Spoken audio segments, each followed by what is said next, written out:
தேர்தலில் தோல்வியுற்றதால் கண்டிப்பாக அதிமுகவுக்குள்ள பிரச்சனை வரும், எடப்பாடியுடைய தலைமை கேள்விக்குறியாகும் அப்படிங்கிறது நம்ம எல்லாருக்குமே தெரியும். எடப்பாடியை பொறுத்த வரைக்கும் என்னன்னா, விஜய் அவர் அதிமுக கிட்ட ஆதரவு கேட்டிருந்தா கண்டிப்பா எடப்பாடி பழனிசாமி ஆதரவு கொடுத்திருப்பார். அதிமுகவுடைய இந்த வெற்றிக்கு காரணமே பாமக தான். ஒருவேளை அந்த ஓட் டிரான்ஸ்பர் நடக்காம போயிருந்தது அப்படின்னா அதிமுக கட்சி காணாம போயிடும். சசிகலாவை பொறுத்த வரைக்கும் என்ன, எனக்கு ஒரு கண்ணு போனா பரவாயில்ல, எதிரிக்கு 2 கண்ணு போகணும் அப்படிங்கிற மாதிரி தான் அவங்க யோசிச்சிருக்காங்க அப்படின்னு பாக்குறேன். அப்போ இந்த கட்சி உடைவதை விரும்பாத அதிமுகவினர் வேற வழியே இல்லாம எடப்பாடி பழனிசாமியை ஆதரிக்கிறாங்க. எடப்பாடியை பொறுத்த வரைக்கும் அவருக்கு அந்த தனிப்பட்ட ஈகோ, தனிப்பட்ட பிடிவாதம், அதுதான் மிக முக்கியமான காரணம். திருமாவளவனும் இடதுசாரிகளும் முதல் நாளே ஆதரவு கொடுத்திருந்தா அதிமுக இன்னைக்கு உடைஞ்சிருக்காது. பிளஸ் அதிமுகவுடைய இந்த எம்எல்ஏக்கள் விஜய்க்கு ஆதரவு தெரிவிச்சிருக்க மாட்டாங்க. ஆனா எடப்பாடி பழனிசாமியை பொறுத்த வரைக்கும் அவர் இந்த தடவை ரொம்ப பிடிவாதம் பிடிக்காம அவர் கொஞ்சம் இறங்கி வரா மாதிரி இறங்கி வராரு. ஆனா அந்த பொதுக்குழுவை கூட்டணும் அப்படிங்கிறதுக்கு மட்டும் அவர் ஏதோ சம்மதிக்க மாட்டேங்கிறாரு. என்ன பிரச்சனை அப்படிங்கிறது அதுல தெரியல. திருமாவளவனே இன்னைக்கு தடையாக இருக்கிறார். மற்றவர்கள் பேசாம இருந்தா கூட திருமாவளவன் அதை திரும்ப திரும்ப கிளறி விடுறாரு. அவர் பேசுறதுனால்தான் எல்லாரும் திரும்ப திரும்ப அதை பேசிக்கிட்டே இருக்காங்க. திமுகவும் அதிமுகவும் கூட்டணி வைக்க பார்த்தது அப்படிங்கிற அந்த செய்திக்கு அவர் உயிர் கொடுத்துக்கிட்டே இருக்காரு. அதுக்கு பின்னாடி என்ன அரசியல் இருக்கு அப்படிங்கிறது நம்மளுக்கு இன்னும் கிளியரா புரியல.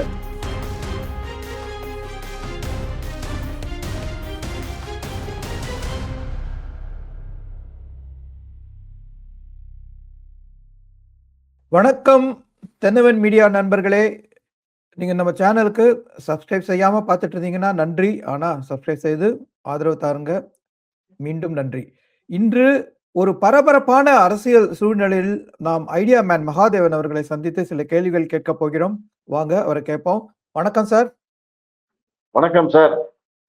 சார், தேர்தல் முடிவுகளுக்கு பின்னாடி அதிமுக ஆரம்பிச்ச பிரச்சனை கொஞ்சம் கொஞ்சமா ஒரு உச்ச கட்டத்தை அடைஞ்சிருக்கு. அந்த 2 பிரிவினரும் ஒருத்தரை ஒருத்தர் ரொம்ப கடுமையாவே தாக்கிக்கிறாங்க. இன்னைக்கு எஸ்பி வேலுமணி, சிவி சண்முகம், விஜயபாஸ்கர் அவங்க நேரடியா விஜயை சந்திச்சு விஜய் அவங்களுக்கு பொன்னாடை போற்றி வரவேற்றிருக்காரு.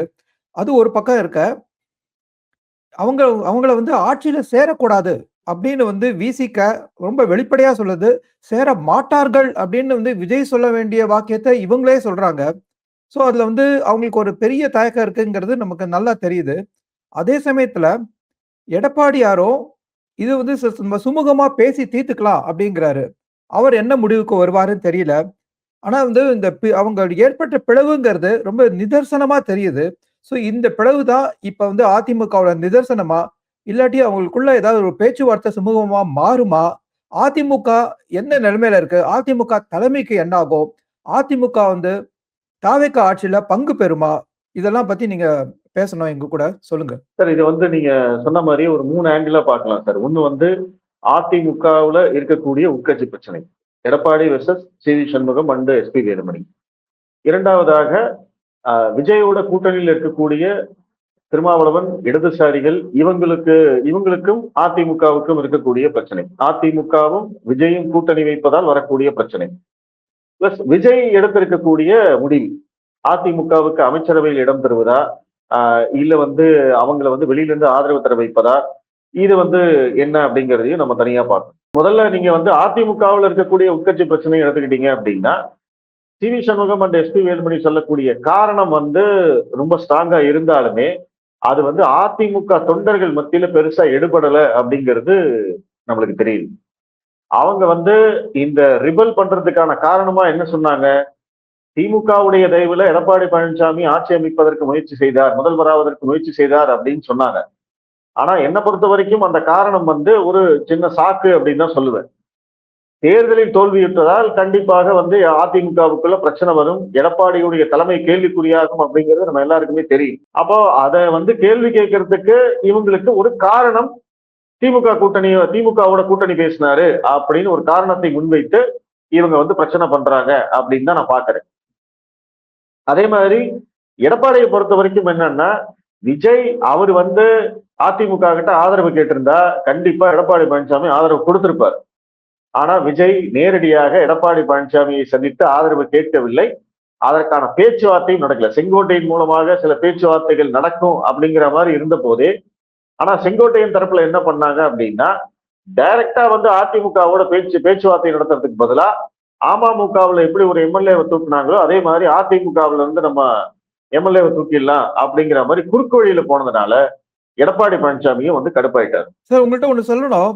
இப்ப வந்து ஆதவ் அர்ஜுனா, அந்த சி.வி. சண்முகம்லாம் என்ன சொல்றாங்கன்னா, தாவேகா தேர்தல் ஆரம்பிக்கிறதுக்கு முன்னாடியே அதிமுகவோட கூட்டணி செய்ய விரும்பினதாகவும், அத வந்து எடப்பாடியார் வந்து புறக்கணிச்சதாகவும் கூட சொல்றாங்க. இப்போ அதுக்கப்புறம் வர ஆதரவ விடுங்க. அதுக்கு முன்னாடி அவங்க ஆதரவு தெரிவிக்க வந்ததாகவும், அத தவிர்த்தது எடப்பாடியாருன்னு சொல்றாங்க.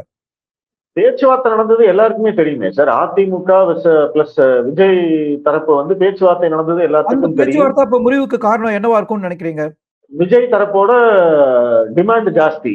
அவங்க வந்து துணை முதல்வர் பதவி வேணும்னு கேட்டதா சொல்றாங்க. அது இல்லாம வந்து 2.5 வருடம் முதல்வர் பதவி வேணும். இல்ல முதல்வரே யாருன்னு அறிவிக்காம நம்ம வந்து தேர்தலை சந்திப்போம் அப்படிங்கிற மாதிரி எல்லாம் நிறைய டிமாண்ட் வச்சதா வந்து சொல்லப்படுது.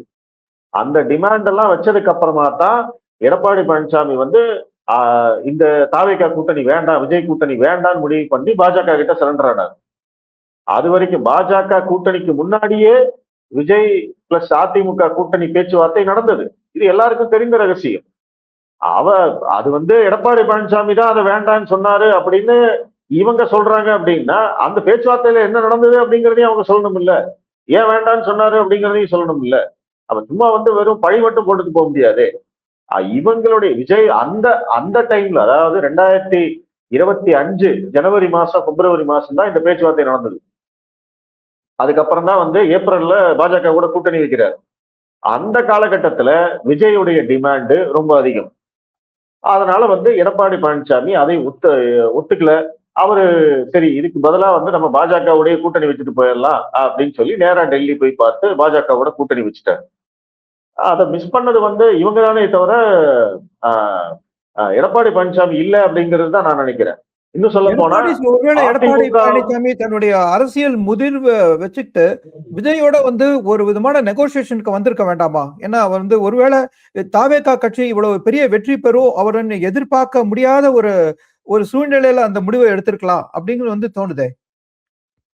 இல்ல சார், அதுல வந்து இன்னொரு விஷயம் சொல்றது என்னன்னா, தாவேக்கால இருக்கக்கூடிய ஜான் ஆரோக்கியசாமிக்கு இவங்க யாரு கூடயும் கூட்டணி வைக்க கூடாது அப்படிங்கிற ஒரு எண்ணம் இருந்ததாகவும் சொல்லப்படுது. அப்போ அந்த ஆங்கிள் நீங்க யோசிச்சு பார்த்தீங்கன்னா, அதிமுகவும் பேச்சுவார்த்தைக்கு வந்தாலுமே ஒரு அதாவது நிறைவேற்ற முடியாத டிமாண்ட கேட்டு அவங்கள துரத்தி அனுப்பிச்சதா தான் பார்க்க முடியும். அவங்க சொல்லிருக்கக்கூடிய டிமாண்ட் வந்து பாஜகவோட கூட்டணி இருக்கக்கூடாது அப்படின்னு சொன்னதா வந்து நமக்கு ஒரு தகவல். ஏன்னா வந்து பாஜக வந்து அவங்க கொள்கை எதிரின்னு சொல்லிட்டாங்க. சோ என்டிஏ கூட்டணி வந்து முழுமையா ஃபார்ம் ஆனதுனாலதான் தாவேக்காவால வர முடியல அப்படின்னு வந்து ஒரு பேச்சு இருக்கு. இது வந்து இந்த பேச்சுவார்த்தை வந்து பாஜக கூட்டணிக்கு வருவதற்கு முன்னாடியே நடந்தது. இது வந்து ஃபர்ஸ்ட் ரவுண்ட் வந்து அப்படிதான் நடந்தது. நீங்க 2025 செப்டம்பர் கரூர் இன்சிடென்ட்டுக்கு அப்புறமா மீண்டும் வந்து பாஜக கூட்டணியில் இருந்தாலும் அதிமுகவும் விஜயும் நெருங்கி வருவதாக ஒரு இது இருந்தது. பேச்சுவார்த்தை வந்து மேலோட்டமா நடந்ததா சொல்லப்படுது. ஆனா அந்த காலகட்டத்துல பாஜகவும் அதிமுகவும் கூட்டணியில இருந்ததுனால அந்த டைம்ல வந்து விஜய் விரும்பல. ஏன்னா அவருக்கு வந்து அந்த சிறுபான்மையினர் வாக்குகள்லாம் இருந்ததுனால அவர் வந்து அதை என்டர்டைன்மெண்ட் பண்ணல. ஆனா அந்த காலகட்டத்திலையும் கூட்டணி பேச்சுவார்த்தை நடந்ததாக சொல்லப்பட்டதே தவிர யார் பேசினாங்க, யார் இனிஷியேட் பண்ணாங்க, என்ன டிமாண்டு, என்ன பேசினாங்க அப்படிங்கிறது எதுவுமே நம்மளுக்கு தெரியாது.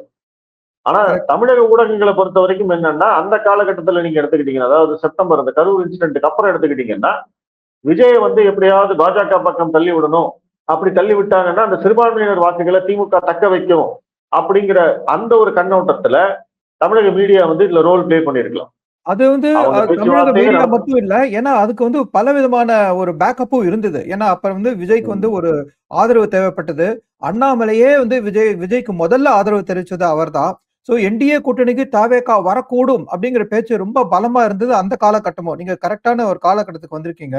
சோ அந்த காலகட்டத்துல அந்த கூட்டணியில தாவேகா வர வேண்டாம் அப்படின்னு தவிர்த்தது எடப்பாடியாரா? இல்ல அந்த காலகட்டத்துல நான் பேச்சுவார்த்தையே நடக்கல அப்படின்னு நான் ஃபீல் பண்றேன். ஏன்னா பாஜகவும் அதிமுகவும் கூட்டணி அமைச்சு செட் ஆயிட்டாங்க. அந்த டைம்ல வந்து எடப்பாடி பழனிசாமி, அதாவது இப்போ இந்த 2026 ஜனவரிக்கு அப்புறமா இந்த சிபிஐ விசாரணை அதெல்லாம் போகும்போதுதான், இந்த தேர்தல் பிரச்சாரம் ஆரம்பிக்கிற போதுதான் எடப்பாடி பழனிசாமி கொஞ்சம் ஒரு ஹிண்ட் கொடுக்குறாரு. இந்த மாதிரி கொடி வந்துருச்சு, வந்தாலும் வந்துருவாங்க அப்படிங்கிற மாதிரி எல்லாம் சொல்றாரு. ஆனா அதற்கு பிறகு அதுல எந்த மூவ்மெண்ட்டும் நடக்கல. அப்படி நடந்த மாதிரியும் தெரியல. ஏன்னா பாஜகவும் அதை என்டர்டெயின் பண்ணல, தாவேகா சைட்லயும் அதை வந்து என்டர்டெயின் பண்ணல. அதை ஆசைப்பட்டது அதிமுக தரப்புல ஆசைப்பட்டாங்க. நம்ம வந்து விஜய்க்கு ஆதரவு கொடுத்திருக்கோம், விஜய் வந்து நம்மளோட கூட்டணி வச்சிருவாரு அப்படின்னு ஆசைப்பட்டாங்க. ஆனா அப்படி வச்சாரு அப்படின்னா அது வந்து வெற்றிக்கு உத்தரவாதம் அப்படின்னாலுமே விஜயுடைய இம்பார்ட்டன்ஸ், விஜய்க்கு கிடைக்கக்கூடிய அந்த முக்கியத்துவம் அப்படிங்கிறது குறைஞ்சு போயிடும் அப்படின்னு அவங்க ஃபீல் பண்ணாங்க. ஏன்னா விஜய் வந்து ஒரு கிரைசிஸ்ல இருக்காரு அந்த டைம்ல. அந்த டைம்ல அவர் வந்து கூட்டணி வைக்கிற போது அதிமுக தான் வந்து டேர்ம்ஸ் சொல்லும். அப்ப அதை வந்து அவங்க விரும்பல. ஜான் ஆரோக்கியசாமி பொறுத்த வரைக்கும் அவர் ரொம்ப தெளிவா இருந்தாரு.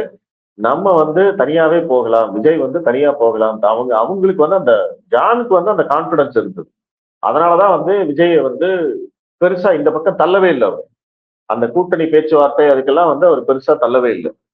இப்பவும் வந்து அதிமுகவை பொறுத்த வரைக்கும் இன்னைக்கும் வந்து எடப்பாடி பழனிசாமியுடைய கை ஓங்கி இருக்கு அப்படின்னு தான் நான் பாக்குறேன். ஏன்னா ஒண்ணு நான் உங்கள்கிட்ட கேட்கணும், எடப்பாடியார் கை ஓங்கி இருக்கு அப்படின்னு நீங்க சொல்ற பதில் நீங்க கட்சிக்குள்ள ஓங்கி இருக்குன்னு சொல்ல வரீங்கன்னு எனக்கு புரியுது. ஆனா அவரோட வெற்றி காண்பிக்க முடியலையே. ஏன்னா இன்னைக்கு திருப்பியும் வந்து ஸ்டாலின் ரிப்பீட் பண்ணிருக்காரு, 10 தோல்வி பழனிசாமி அப்படிங்கிறது 10ங்கிறது 11 வந்து இப்ப உயர்ந்துடுச்சு. இப்ப அவங்க உள்ளுக்குள்ளேயே அவங்க பேசுற விதத்தை பார்த்தாருன்னா, ஏன்னா சி.வி. சண்முகம் போன்றவங்க வந்து எடப்பாடியாரால ஜெயிக்க முடியல, அவரால் வந்து ஒரு வெற்றியை எப்பயுமே வெற்றியை காமிச்சதே இல்லை, வெற்றி தோல்வி சகஜனாலும் தோல்வி தானே இவ்வளவு நாளா வந்துட்டு இருக்கு அப்படிங்கிறாங்க. அக்ரி கிருஷ்ணமூர்த்தி போன்றவங்க என்ன சொல்றாங்க, சேலத்திலேயே 8 இடத்துல வின் பண்ணிருக்காரு, அவருடைய ஆதரவு இல்லாம உங்கள இடத்துல நீங்க வின் பண்ணிருக்க முடியாதுன்னு சி.வி. சண்முகம் சொல்றாரு. இதுல யார் சொல்றது கரெக்ட்? இல்ல, தோல்வி அப்படிங்கிறது வந்து இது வந்து விஜயுடைய அந்த சுனாமி அப்படிங்கிறதுல 2 திராவிட கட்சிகளுமே வந்து மிகப்பெரிய அளவுல நஷ்டமாயிருக்காங்க.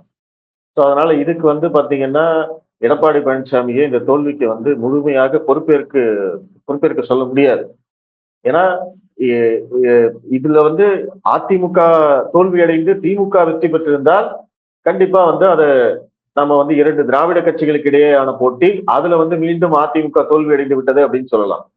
இங்க நடந்திருக்கிறதே வந்து வேற. இது வந்து முழுமையாக வந்து திராவிட கட்சிகளை புறக்கணித்து மக்கள் வந்து வாக்களித்திருக்கிறார்கள். அப்ப அந்த இடத்துல வந்து இந்த தோல்விக்கு நீங்க எடப்பாடி பழனிசாமியை பொறுப்பாக்குறீங்க அப்படின்னா அதை வந்து பெருசா, அதனாலதான் சொன்னேன், அது கட்சிக்குள்ள வந்து பாத்தீங்கன்னா எடப்பாடி பழனிசாமிக்கு தான் இன்னும் ஆதரவு மனநிலை இருக்கு. ஏன்னா இந்த தோல்விக்கு எடப்பாடி பழனிசாமி முழுமையாக நீங்கள் பொறுப்பேற்க முடியாது. ஒருவேளை திமுக வெற்றி பெற்றிருந்தால் கண்டிப்பா எடப்பாடி பழனிசாமியை பார்த்து நம்ம கேள்வி கேட்டிருக்கலாம், எல்லாரும் கேள்வி கேட்டிருப்பாங்க. ஆனா அங்க திமுகவும் தோத்துருச்சு. திமுக தோத்தாலும் இவங்களை விட கொஞ்சம் அதிக எண்ணிக்கையில இருக்காங்கிறத மறுக்க முடியாது. அதே சமயத்துல அதிமுகல இருந்து பிரிஞ்சு போனவங்க ஓ பன்னீர்செல்வம் போன்றவங்க அங்க போய் வந்து திமுக சின்னத்துல வெற்றி பெற்றிருக்காங்க. இந்த மாதிரி ஒரு தாவேக்கா ஒரு பெரிய அலையா அடிச்சாலும். சோ அத நம்ம எப்படி பாக்குறது? இங்க இருந்து பிரிஞ்சு போனவங்க அங்க போய் வெற்றி பெற்றிருக்காங்களே. ஆமா, ஆக்சுவலா திமுகவுல ஜெயிச்சது எல்லாமே அதிமுகவுல இருந்து போனவங்க தான். திமுக காரங்க அத்தனை பேருமே மேக்சிமம் தோத்து போயிருக்காங்க. துரைமுருகன், அன்பில் மகேஷ், டி.ஆர்.பி. ராஜா. சோ அப்ப வந்து அதிமுகவுக்கு பொதுவா இன்னும் வந்து மக்கள் மத்தியில செல்வாக்கு குறையல. இங்க அதிமுகக்கே ஏன் வெற்றி பெற முடியலன்னா அது இவங்களுக்குள்ள இருந்த பிரச்சனைகள்னால அப்படின்னு நம்ம ஏன் சொல்லக்கூடாது? இல்ல சார், அந்த மாதிரி எதுவும் இல்லை. இந்த வெற்றியை யாருமே எதிர்பார்க்கல சார், அதான் உண்மை. விஜய் வந்து எல்லாருமே வந்து குறைத்து மதிப்பிட்டார்கள், இன்க்ளூடிங் வந்து ஸ்டாலின், திமுக. அவங்களுக்கு இல்லாத உளவுத்துறை இல்ல, அவங்களுக்கு இல்லாத தேர்தல் வியூக வகுப்பாளர் அந்த ஸ்ட்ராட்டஜி கம்பெனி எல்லாம் வந்து பாத்தீங்கன்னா ஏகப்பட்டது வச்சிருந்தாங்க திமுக. பெண் நிறுவனம் இருந்தது, ஜேபேக் நிறுவனம் இருந்தது, அது இல்லாம ராபின் சர்மாவோ யாரோ இன்னொருத்தர் அவங்களையும் வந்து உள்ள வச்சிருந்தாங்க. பிளஸ் தமிழக உளவுத்துறை இருந்தது, மீடியா அவங்க கையில இருக்கு, சோசியல் மீடியா அவங்க கையில இருக்கு, பிளஸ் இங்க இருக்கக்கூடிய ஒரு சப்போர்ட் சிஸ்டம், அந்த ஈகோ சிஸ்டம் ஃபுல்லா அவங்க கிட்ட இருக்கு, கூட்டணி கட்சிகள் இருக்கு, அவங்களுடைய வாய்ஸ் மட்டும்தான் வந்து தமிழகத்துல கேட்கும் அப்படிங்கிற நிலைமையில அவங்களே வந்து விஜயுடைய இந்த எழுச்சியை வந்து யாருமே கணிக்கவே இல்லையே. ஸோ அந்த மாதிரியான ஒரு சுச்சுவேஷன்ல வந்து கோயம்புத்தூரோ கொங்கு மண்டலமோ இல்ல மற்ற மண்டலங்களோ வந்து உங்களுக்கு யாருமே வந்து அதை எதிர்பார்க்கல. விஜய் வந்து சென்னையில கண்டிப்பா ஜெயிப்பாருன்னு எல்லாருமே சொன்னாங்க. சென்னையில வந்து ஒரு மிகப்பெரிய போட்டி கொடுப்பாரு, அதிமுக 3வது இடத்துக்கு போனாலும் ஆச்சரியப்படுறதுக்கு இல்லை அப்படின்னு எல்லாருமே சொன்னாங்க. ஆனா அந்த பர்ஃபார்மன்ஸை கோயம்புத்தூர்லயோ இல்ல வந்து ஈரோட்லயோ இல்ல வந்து தென் மாவட்டங்கள்லயோ அவர் ரிப்பீட் பண்ணுவாரு அப்படிங்கிறது யாருக்குமே தெரியாது. யாருமே கணிக்கல. இல்ல So, அப்ப இப்ப கூட அப்படிப்பட்ட ஒரு 8 மாவட்டத்துல அவங்களுக்கு தாவேக்காக்கு ஒரு சீட் கூட இல்ல. சோ அதனால தாவேக்கா வந்து பெரிய அளவுல அது வந்துச்சுன்னு திமுகவுக்கும் நம்மளால இருக்கு. சொல்ல முடியாது. அத நான் பாயிண்ட்ட நான் ஏத்துக்கிறேன். அது திமுகவுக்கும் அந்த மாதிரி இருக்கு. சில மாவட்டங்கள்ல வந்து அவங்களும் ஜெயிக்கல. அதிமுகவுடைய இந்த வெற்றிக்கு காரணமே பாமக தான். பாமகவும் அவங்களும் அதாவது சேர்ந்து எடப்பாடி இல்ல இருந்ததுனால பாமகன்னு சொல்ல வரீங்களா?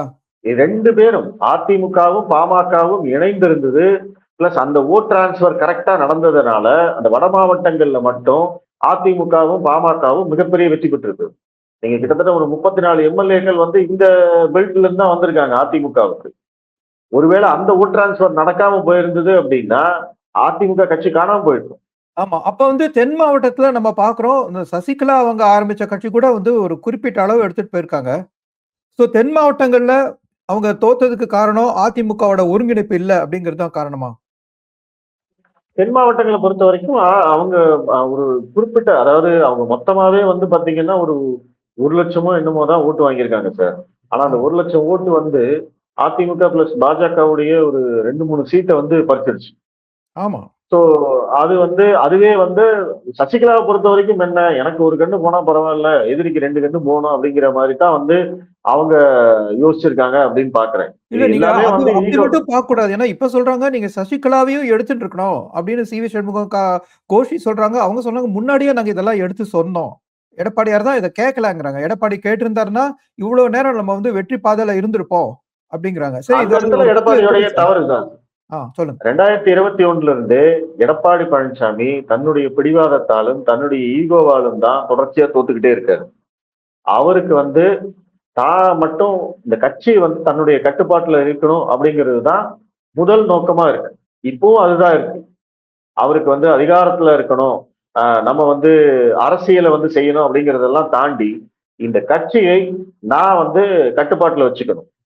அதே மாதிரி ம். தொண்டர்கள் மத்தியில இந்த கட்சியில வந்து நான் பொதுச் செயலாளரா இருந்தா தான் இந்த கட்சி வந்து ஒன்னா இருக்கும் அப்படிங்கிற மாதிரியான ஒரு பிம்பத்தையும் அவர் வந்து கிரியேட் பண்ணி வச்சிருக்காரு. அவருக்கு ஆதரவான மாவட்ட செயலாளர்கள் அப்படின்லாம் இருக்காங்க. அப்போ இந்த கட்சி உடைவதை விரும்பாத அதிமுகவினர் வேற வழியே இல்லாம எடப்பாடி பழனிசாமியை ஆதரிக்கிறாங்க. நான் அப்படிதான் புரிஞ்சுக்கிறேன். கட்சி வந்து உடையறத வந்து அதிமுகவினர் விரும்பல. ஏன்னா ஏற்கனவே நிறைய உடைப்புகளை பார்த்தாச்சு. நிறைய பேர் வெளியில போயாச்சு. இதுக்கு மேல தொண்டர்கள் வந்து ஒரு ஸ்டாண்ட் எடுக்கிறாங்கன்னு வச்சுக்கோங்களேன். எடப்பாடி பழனிசாமிக்கு பின்னாடி பாதி பேரு, எஸ்டி எஸ்பி வேலுமணி, சி.வி. சண்முகத்துக்கு பின்னாடி ஒரு பாதி பேரு அப்படின்னு அந்த மாவட்ட செயலாளர்கள், அந்த செயலாளர்கள் இவங்க எல்லாம் பிரிஞ்சாங்க அப்படின்னா கட்சியுடைய உடைப்பு அப்படிங்கிறது தவிர்க்கவே முடியாது. ஆனா தொண்டர்களோ அந்த மாவட்ட செயலாளர்களோ இதை விரும்பல.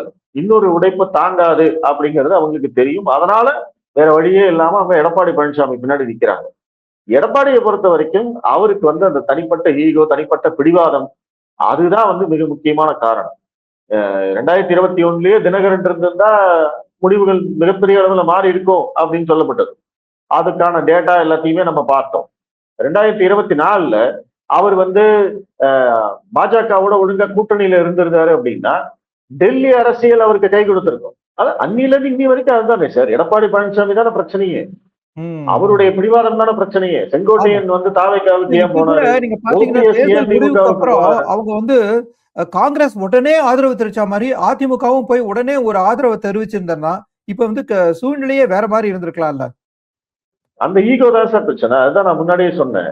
ம். தாவேக்கா வந்து எங்க கிட்ட கேட்கட்டும். நம்ம ஏன் போய் நம்மளா போய் ஆதரவு கொடுக்கணும் அப்படின்னு எடப்பாடி பழனிசாமி நினைச்சாரு. அவங்க வரல.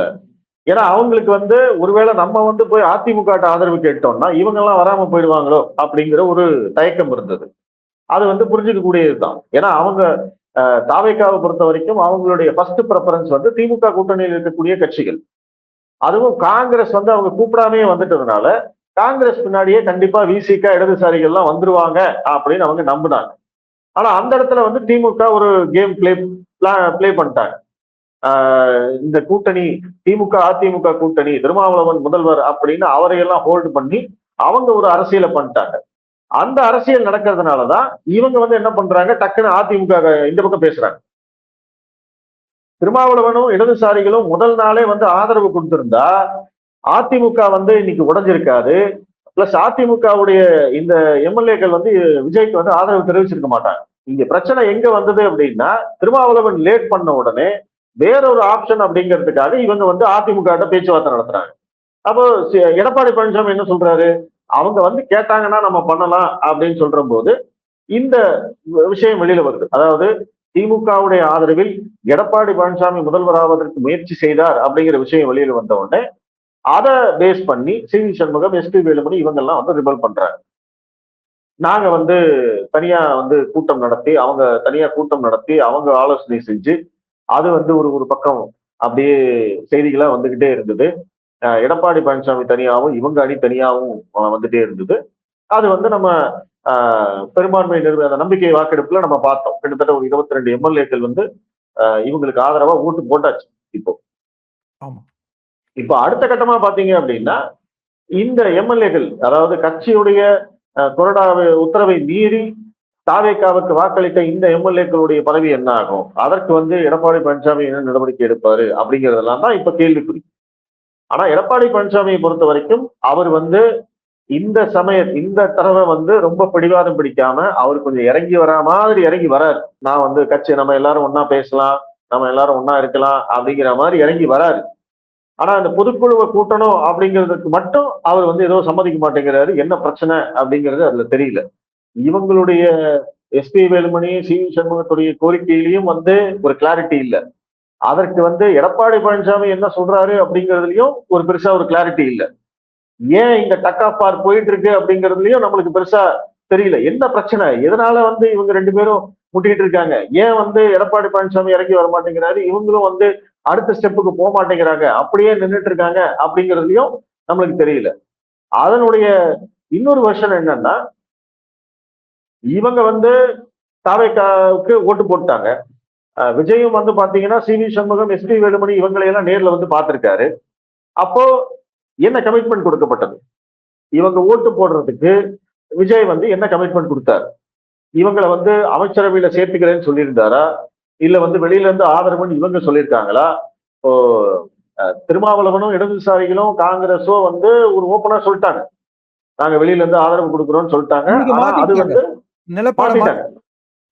அது வந்து என்னன்னா, கவர்னர்கிட்ட லெட்டர் கொடுக்குற போது அந்த மாதிரி சொல்லிட்டாங்க. ஏன்னா அது குதிரை பேரம் அப்படிங்கிற மாதிரி ஆயிடும் அப்படிங்கிறதுனால அவங்க அப்ப வந்து நாங்க வெளியில இருந்து ஆதரவு கொடுக்குறோம்னு சொல்லிட்டு இப்ப வந்து அமைச்சரவையில இடம் வேணும், முக்கியமான அமைச்சர் பதவி வேணும் அப்படின்னு டிமாண்ட் பண்ணிட்டு இருக்காங்க. அப்ப விஜய் வந்து சி.வி. சண்முகத்தையும், எஸ்.பி. வேலுமணி தரப்பையும் நேர்ல பார்த்துட்டாரு. பார்த்ததுனால வந்து அவங்க ஓட்டு போட்டாங்க. அதிமுகவுல ஒரு பிளவையும் உண்டாக்கியாச்சு. இப்போ இந்த எதிர்ப்பு எம்எல்ஏக்கள், அந்த கட்சி உத்தரவை மீறி தாவேகாவுக்கு வாக்களித்த அந்த எம்எல்ஏக்களுடைய பதவி என்ன ஆகும் அப்படிங்கிறது நமக்கு தெரியல. இப்ப இவங்களை வந்து அமைச்சரவையில சேர்த்தா திருமாவளவன், இடதுசாரிகள் உள்ளிட்ட அந்த குரூப்ல வந்து அவங்க ஒரு ரிபல் பண்றாங்க, அவங்க எதிர்ப்பு தெரிவிக்கிறாங்க. நீங்க எப்படி வந்து இவங்களை சேர்க்கலாம் அப்படின்னு அவங்க கேள்வி கேட்கிறாங்க. அப்ப விஜய்க்கும் வந்து இதன் மூலமா ஒரு சிக்கல் வந்தாச்சு. ஆமா, இது ஒரு இடியாப்ப சிக்கலா தான் இருக்கு. அவங்க இதை செய்ய போறாங்களா, அதை செய்ய போறாங்களா, யாரை நம்ப போறாங்க? ஒரு இந்த மாதிரி ஒரு சிச்சுவேஷனுக்கு காரணமே திமுகவும் அதிமுகவும் சேர்ந்து வந்து ஒரு கூட்டணி, தேர்தலுக்கு பின் கூட்டணி அமைக்கலாம் அப்படின்னு வந்ததுதான் இதுக்கு காரணம்னு ஆதவ் அர்ஜுனா இன்னைக்கு வந்து பேசுறாரு. அதுதான் எக்ஸாக்ட்லி அதுதான் வந்து ஸ்டார்டிங் பாயிண்ட். எல்லாத்துக்கும் ஸ்டார்டிங் பாயிண்ட் எது அப்படின்னு கேட்டீங்கன்னா அதுதான். ஆளுநர் குழப்பம் பண்ணதுல இருந்து எல்லாத்துக்கும் ஆரம்ப புள்ளி எது அப்படின்னு கேட்டீங்கன்னா, திமுக வந்து விஜயை ஆட்சி அமைப்பதை தடுப்பதற்கு ஒரு முயற்சி செய்தது. அதுக்கு அவங்கதான் வந்து அந்த கூட்டணியை இனிஷியேட் பண்ணாங்க. அவங்கதான் வந்து அதிமுகவோட எடப்பாடி பழனிசாமியோட பேசுறாங்க. எடப்பாடி பழனிசாமிக்கு முதல்வர் அப்படின்னு ஆஃபர் பண்ணதும் வந்து திமுக தான். ஏன்னா இப்போ அதிமுக வந்து அதை ஆஃபர் பண்ணியிருந்தாங்கன்னா திமுக டேர்ம்ஸ் பேசியிருக்கோம்.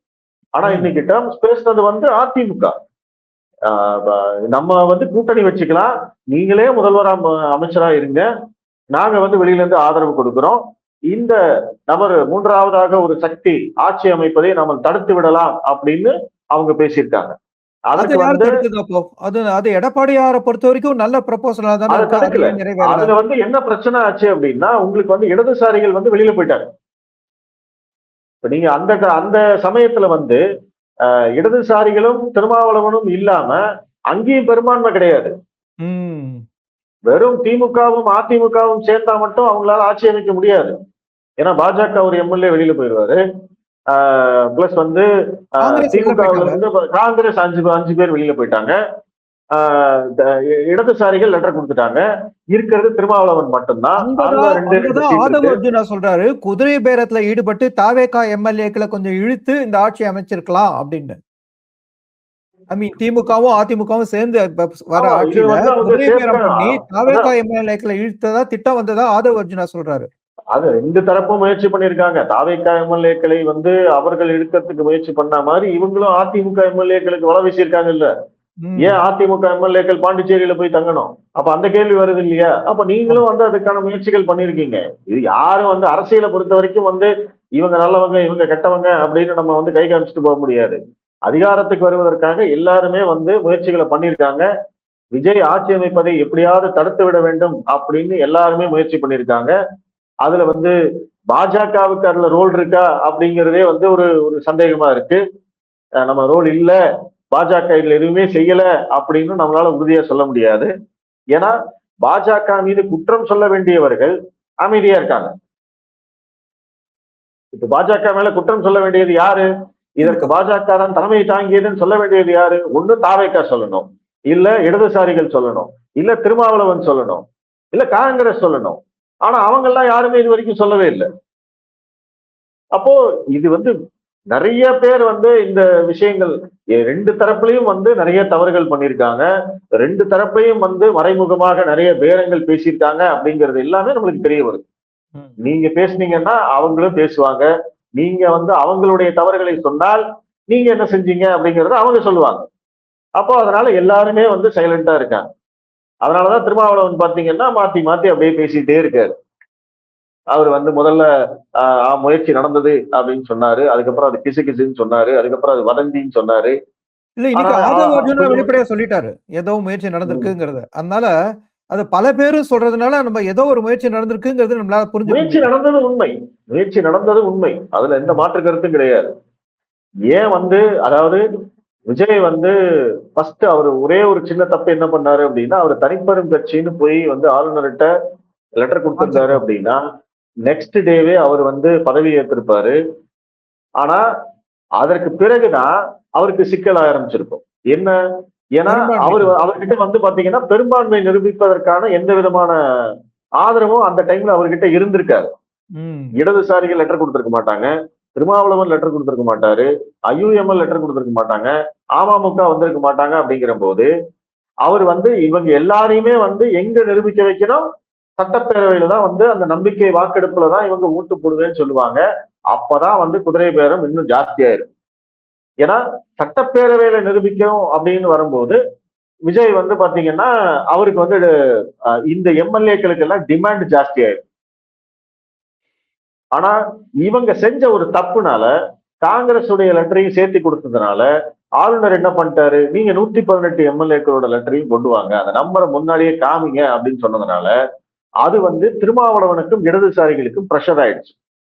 ஏன்னா விஜய் வந்து வெளிப்படையாக இவர்களிடம் ஆதரவு கேட்டு விட்டார். இடதுசாரிகள் ஆபீஸ்க்கு வந்து பேசியாச்சு. அவங்க நேர்ல போய் அவங்க தாவேக்கால இருந்து போய் அவங்க கிட்ட பேசிட்டாங்க. கடிதம் அனுப்பிச்சு வந்து ஆதரவு கேட்டாங்க. திருமாவளவன்கிட்ட போன் பண்ணி ஆதரவு கேட்டாரு. இது எல்லாமே வந்து பப்ளிக் டொமைன்ல வெளியில வந்தாச்சு, செய்தில வெளியில வந்தாச்சு. மக்களும் வந்து பாத்தீங்கன்னா இவங்க ஆதரவு கொடுக்கறத மக்கள் எதிர்க்க மாட்டாங்க. ஏன்னா இவங்க திமுகவுல இருந்து வெளியில வந்து இவங்க ஆதரவு கொடுக்குறாங்க அப்படிங்கிற போது மக்களும் அதை வந்து பெருசா அதுல வந்து விமர்சனம் பண்றதுக்கு ஒண்ணுமே கிடையாது. ஏன்னா நம்மளுக்கு திமுக மேலதான் விமர்சனங்கள் இருக்கே தவிர திருமாவளவன் மேலேயோ இடதுசாரிகள் மேலேயோ நம்மளுக்கு வந்து விமர்சனங்கள் அப்படிங்கிறது கிடையாது. அப்ப இவங்க வெளியில வந்து ஆதரவு கொடுத்தாங்கன்னா ஆட்சி அமைக்க முடியும். ஏன்னா 106 அதுக்கப்புறம் 107 அதுக்கப்புறம் வந்து ஒரு 5 பேர் இவங்க வந்துட்டாங்க, 112 இவங்க ஒரு 6 பேர் வந்தாங்கன்னா 118 அப்படிங்கிற நம்பரே வந்துடும், பிரச்சனையே இல்லை அப்படிங்கிற நிலைமையில இருந்த போது திருமாவளவனை ஹோல்டு பண்ணது யாரு அப்படின்னா திமுக. சோ அந்த இடத்துல வந்து திருமாவளவனுக்கும் சிக்கல் ஆயிடுச்சு. ஏன்னா இவங்க வெளிப்படையா ஆதரவு கேட்டதுக்கு அப்புறம் நீ ஏன் லேட் பண்ற? ஒண்ணு கொடுப்பேன்னு சொல்லு, இல்ல கொடுக்க மாட்டேன்னு சொல்லு அப்படிங்கிற ஒரு கேள்வி வந்து மக்கள் மத்தியிலேயே வந்துருச்சு. அந்த விஷயத்துல வந்து ஆளுநர் ஒரு விதத்துல வந்து விஜய்க்கு ஹெல்ப் பண்ணியிருக்காரு அப்படின்னு தான் நான் பாக்குறேன். ஏன்னா அவரு ஃப்ளோர் டெஸ்ட் போறதுக்கு முன்னாடியே அவர்கிட்ட 118 எம்எல்ஏக்களோட கையெழுத்து இருந்தது, லெட்டர் இருந்தது. அப்போ அந்த இடத்துல வந்து விஜய்க்கு வந்து ஒரு அப்பர் ஹேண்ட் கிடைச்சிருச்சு. ஏன்னா இவங்க லெட்டர் கொடுத்ததுக்கு அப்புறம் ஃப்ளோர் டெஸ்ட்ல நீங்க மாத்தி போட முடியாது இல்ல.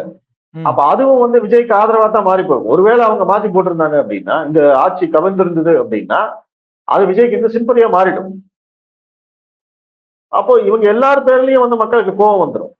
அப்போ இந்த ஒரு ஒரு அரசியல் ஒரு சதுரங்கம் அப்படின்னு சொல்லுவாங்க இல்லைங்களா, எல்லாரும் வந்து அவங்களுடைய காய்களை வச்சு அவங்க விளையாண்டு பார்த்திருக்காங்க. அதிமுக ஒரு பக்கம், திமுக ஒரு பக்கம், திருமாவளவன் ஒரு பக்கம், இடதுசாரிகள் ஒரு பக்கம், காங்கிரஸ் வந்து அவங்க சார்பில் வந்து விளையாடி பார்த்திருக்காங்க. பிளஸ் தாவேக்காவும் பாத்தீங்கன்னா அவங்க ஒரு பக்கம் வந்து இடதுசாரிகள் திருமாவளவன் இவங்க கிட்ட எல்லாம் பேச்சுவார்த்தை நடத்துற அதே வேளையில அதிமுகவையும் பேசியிருக்காங்க, அவங்களும் விளையாடி இருக்காங்க. ஸோ அப்போ இவங்க இது எல்லாருமே வந்து அரசியல் அதிகாரத்திற்காக இதுல எதுவுமே தப்பு இல்லை, அரசியல்ல வந்து எதுவுமே தப்பு இல்லை அப்படிங்கிற நிலைமையில தான் இவங்க எல்லாம் செஞ்சிருக்காங்க. அப்படிங்கிற போது இதனுடைய கான்சிக்வன்சஸ் எல்லாருக்கும் இருக்கு.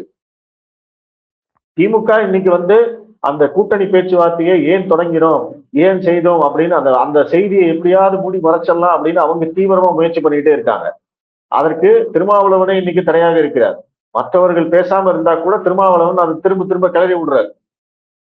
அவர் பேசுறதுனால்தான் எல்லாரும் திரும்ப திரும்ப அதை பேசிக்கிட்டே இருக்காங்க. திமுகவும் அதிமுகவும் கூட்டணி வைக்க பார்த்தது அப்படிங்கிற அந்த செய்திக்கு அவர் உயிர் கொடுத்துக்கிட்டே இருக்காரு. அதுக்கு பின்னாடி என்ன அரசியல் இருக்கு அப்படிங்கிறது நம்மளுக்கு இன்னும் கிளியரா புரியல. என்ன திருமாவளவன் என்ன எதிர்பார்க்கிறாரு அப்படிங்கிறது நம்மளுக்கு புரியல. அதே மாதிரி விஜய் தரப்புல பொறுத்த வரைக்கும் இன்னைக்கு அமைச்சரவை விரிவாக்கத்துக்கு அவரு சிக்கல்ல இருக்காரு. ஏன்னா 2 தரப்புலையும் ஆதரவு வாங்கிட்டாரு. அதிமுக தரப்புல கண்டிஷன் போட்டிருக்காங்க. இவர் என்ன கமிட்மெண்ட் கொடுத்தாருன்னு நம்மளுக்கு தெரியல. இப்ப அந்த கமிட்மெண்ட் ஒருவேளை அவர் வந்து அதிமுகவினரை அமைச்சரவையில் சேர்த்துக் கொள்வதாக கமிட்மெண்ட் கொடுத்திருந்தாரு அப்படின்னா இப்ப அதை மீறி ஆகணும். அத அவங்கள உள்ள கொண்டு வந்தா இவங்க எல்லாம் வெளியில போயிடுவாங்க. இவங்க வெளியில போயிட்டாங்க அப்படின்னா காங்கிரஸ் இந்த இந்த கூட்டணியிலே இருக்குமா அப்படிங்கிறது ஒரு சந்தேகமா இருக்கும். ஏன்னா சொல்லியிருக்காங்க, இன்னைக்கு செல்வ பெருந்தகையும் பேட்டி கொடுத்திருக்காரு, அவங்க வந்தாங்கன்னா நாங்க திருப்பி வந்து மறுபரிசீலனை செய்வோம் அப்படின்னு. ஆமா. சோ அப்போ ஒருவேளை திருமாவளவன், இடதுசாரிகள், காங்கிரஸ் இவங்கெல்லாம் மறுபடியும் திரும்ப வெளியில போயிட்டாங்க அப்படின்னா அந்த சிறுபான்மையினர் வாக்குகள் அப்படிங்கிறது உடஞ்சு சிதறும். அதை வந்து விஜய் விரும்ப மாட்டார். ஏன்னா விஜய் இன்னைக்கு ஆளுங்கட்சியாக இருக்கிற போது இவங்க எல்லாருமே ஒரு பக்கம் இருந்தாங்க அப்படின்னா திமுகவுக்கு அது ஒரு மிகப்பெரிய சேதாரம். திமுகவால மீண்டும் எழுந்திருக்கவே முடியாது. அவங்க என்னதான் வந்து சவால் விடலாம், எல்லாம் பண்ணலாம். ஆனா ஒரு 10-12% வாக்குகள் அப்படியே வந்து இந்த பக்கம் வந்துடும். ஏன்னா சிறுபான்மையினர்கள் யாருக்கெல்லாம் ஓட்டு போடுவாங்களோ அவங்க எல்லாம் விஜய் பக்கம் இருக்காங்க. விஜயும் ஒரு சிறுபான்மையினர். அப்படி இருக்கிற போது அதுவும் இல்லாம அவர் அதிகாரத்துல இருக்காரு அப்படிங்கிற போது ஈஸியா அந்த சிறுபான்மையினர் வாக்குகள், மைனாரிட்டி ஓட்ஸ் எல்லாமே இந்த பக்கம் ஷிஃப்ட் ஆயிடும். சோ இந்த கணக்கு கண்டிப்பா விஜய்க்கு தெரிஞ்சிருக்கும். கண்டிப்பா அவருக்கு அட்வைஸ் பண்ணிருப்பாங்க. அப்போ அவர் வந்து அதிமுகவை விடவும் காங்கிரஸ், விசிக, இடதுசாரிகள் இவங்களைத்தான் அவர் ப்ரெஃபர் பண்ணுவார். அது இல்லாம ஐயுஎம்எலும் வந்து அங்க லெட்டர் கொடுத்திருக்காங்க. அப்போ இதெல்லாம் இருக்கிற போது இன்னைக்கு வந்து அதிமுகவுடைய தயவு இல்லாமலே அவரால் வண்டி ஓட்ட முடியும். அது இல்லாமயே அவர்கிட்ட 119 நம்பர்ஸ் இருக்கு, பிரச்சனையே கிடையாது. அதுவும் இல்லாம இன்னும் 6 மாசத்துக்கு ஒரு பிரச்சனையும் கிடையாது. ஒருவேளை இவங்களை வந்து ஹோல்டு பண்ணி கூட வைக்கலாம், அதிமுக வந்து ஹோல்டு பண்ணி கூட வைக்கலாம். நீங்க வந்து அமைதியா இருங்க, கண்டிப்பா வந்து ஒருவேளை நாளைக்கு வந்து இடதுசாரிகளும் திருமாவளவனும் கொஞ்சம் முறுக்கிட்டாங்க அப்படின்னா தப்புன்னு இவங்களை தூக்கி ஆதரவு வாங்கி கூட ஆட்சியை நடத்தலாம். அப்போ விஜய்க்கு பொறுத்த வரைக்கும் வந்து நிறைய ஆப்ஷன்ஸ் இருக்கு. இன்னைக்கு விஜயை எதிர்த்து அரசியல் செய்வதற்கு யாருமே பெருசா தயாரா இல்லை. அரசியல் செய்வதற்கு இந்த சென்ஸ் அவருடைய ஆட்சியை கவிழ்க்க வேண்டும் அப்படிங்கிற எண்ணம் யாருக்குமே இல்லை. ஆனா அதை வச்சு ஒரு அரசியல் பண்ணணும், அதன் மூலமாக கொஞ்சம் பலனடையணும் அப்படிங்கிற எண்ணம் எல்லாருக்கும் இருக்கு. திமுகவுக்கும் இருக்கு, விடுதலை சிறுத்தைகளுக்கும் இருக்கு, இடதுசாரிகளுக்கும் இருக்கு, காங்கிரஸுக்கும் இருக்கு, அதிமுகவுக்கும் இருக்கு. அதன் மூலமா விஜய் வந்து ஒரு இக்கட்டான நிலைமையில் இருக்காரு. ஆனா ஆட்சியை கவிழ்க்க முடியாது. ஆனா அவருக்கு ஆதரவு கொடுப்பதன் மூலமாக நமக்கு ஏதாவது பலன் கிடைக்குமா அப்படிங்கிறத வச்சு எல்லாரும் இங்க அரசியல் பண்ணிட்டு இருக்காங்க. அந்த அரசியல் தான் இப்ப நம்ம பார்த்துட்டு இருக்கோம். Very good. நேயர்களே, உங்க கருத்துக்களை நீங்க கமெண்ட் செக்ஷன்ல பதிவிடுங்க. மீண்டும் இது போல ஒரு சுவாரஸ்யமான விவாதத்தில் நாம் திரு ஐடி மகாதேவனை சந்திப்போம். அதுவரை நன்றி, வணக்கம். வணக்கம் சார். வணக்கம் சார்.